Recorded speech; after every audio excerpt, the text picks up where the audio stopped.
হবে না। এখন ছোট করে শোনায় একটি আমার দয়ার নবী মায়ের নবী দো জাহানের বাদশাহ নবী হুজুর আকরাম সাল্লাল্লাহু আলাইহি ওয়াসাল্লাম এই ধরনের বুকে তানাকে আল্লাহ কি সম্মান কি মর্যাদা ইজ্জত দিয়েছিলেন। আমরা অনেক মানুষ আমার দয়ার নবী মায়ের নবীকে সেইভাবে আমরা গুরুত্ব দিই না, কিন্তু আমার নবী আপনার নবী কেমন ছিলেন আমাদের তো জানা দরকার। আমরা যদি আল্লাহ এত সম্মান এত ইজ্জত দিয়ে পাঠিয়েছিলেন, কোন আমরা যদি ওই আলো ভর্তি ঘরের মধ্যে ঢুকে যায়, আমাদের ছায়াতে ঘরটা অন্ধকার হয়ে যায়, আর আমার দয়ার নবী যদি সেই অন্ধকার ঘরে ঢুকতো কি হতো সেই ঘরের মধ্যে। আমার দয়ার নবীকে আল্লাহ একটা আলাদা পাওয়ার দিয়ে পাঠিয়েছিল। আমার মতো তোমার মতো একদম সাধারণ এরকম আমরা যেরকম ঘুরে বেড়াই এরকম না, তার গায়ের ওই যে গায়ের ঘামের সুগন্ধ একটা আলাদা ছিল, মিশক আম্বর। কবি ছন্দের মাধ্যমে অতি মূল্যবান কথাই লিখছে, দেখুন। মুক্তিদাতা আল আমিন নবী আমার, ভুবনে তুমি অনন্য উপহার। মুক্তিদাতা আল আমিন নবী আমার, ভুবনে তুমি অনন্য উপহার। ইকো না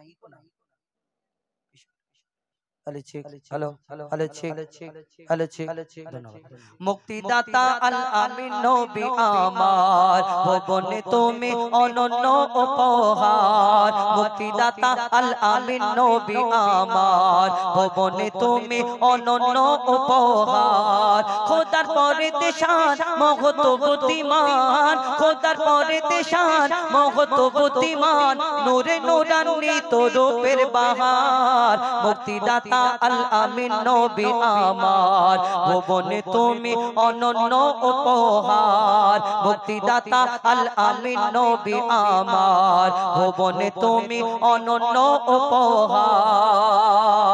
আমার দয়ার নবী কেমন ছিলেন যদি অন্ধকার ঘরের মধ্যে ঢুকে যেতেন সেই ঘরে কি হতো? কবি ছন্দের মাধ্যমে লিখছে, দেখো।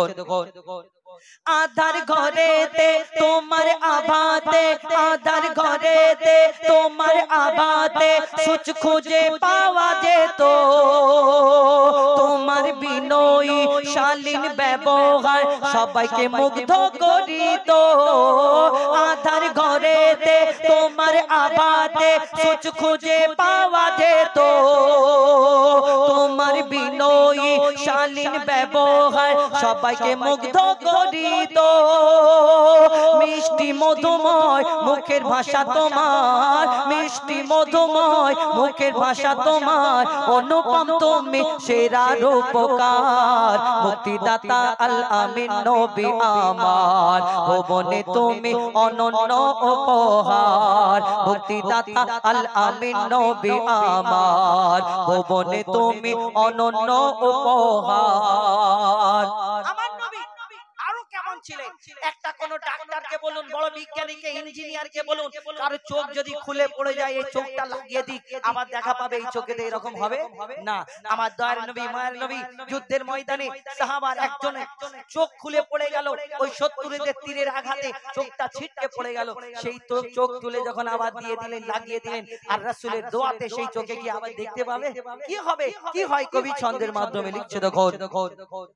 যুদ্ধের ময়দানে চক্ষু জমিনে, যুদ্ধের ময়দানে চক্ষু জমিনে খসে পড়ে এক সাহাবীর।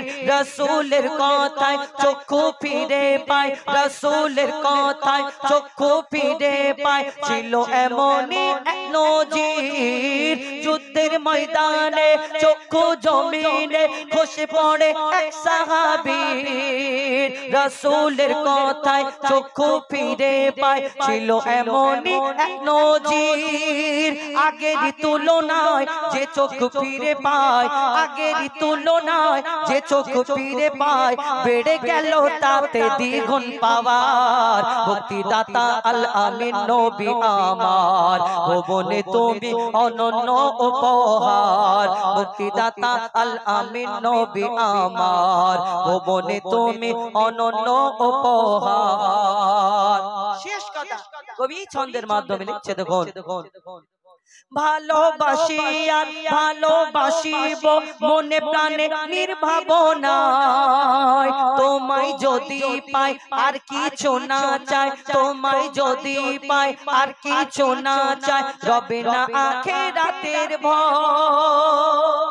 এমন ভালোবাসা তোমাকে চুল্লুখোর না হতে হয়। কেন দুনিয়ার ভালোবাসা যদি ধোঁকা দিয়ে দেয়, আর অনেক জন অরিজিনাল ভালোবেসে বলে সহ্য করতে, বাবা সহ্য করতে পারে না, মাঠে গিয়ে দিয়ে বোতল চড়িয়ে চুল্লুখোর বানিয়ে দেবে এই ভালোবাসা। কিন্তু এমন ভালোবাসো কালকে আমাদের ময়দানে যে ভালোবাসা রংটা ছড়িয়ে দেয়, কাল জান্নাত পর্যন্ত যে ভালোবাসা নিয়ে যেতে পারে। मोहब्बत करो तो दिल से करो, जो क़यामत तक रोशन रहे, और मोहब्बत का पहचान, इस मोहब्बत का पहचान उस महशर में কাল কিয়ামতের ময়দানে সেই মহব্বতের যেন পহচানটা সেখানে রয়ে যায়। শেষ কথাই লিখছে দেখুন, ভালোবাসিয়া ভালোবাসিব মনে প্রাণে নির্ভাবনায়, তোমায় যদি পাই আর কিছু না চাই, রবে না আখিরাতের ভয়। মুজিবুল থাকিলে নবী প্রেম নলে, হুজাইফা থাকিলে নবী প্রেম নলে, কবর হাসর মিজানে পাবে ছাড়।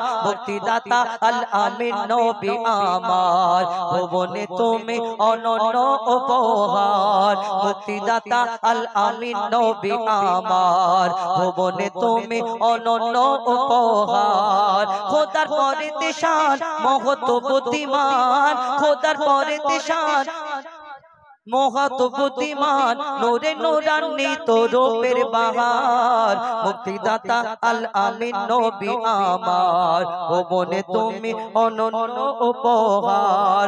মুক্তিদাতা আল আমিন নবী আমার, ভুবনে তুমি অনন্য উপহার।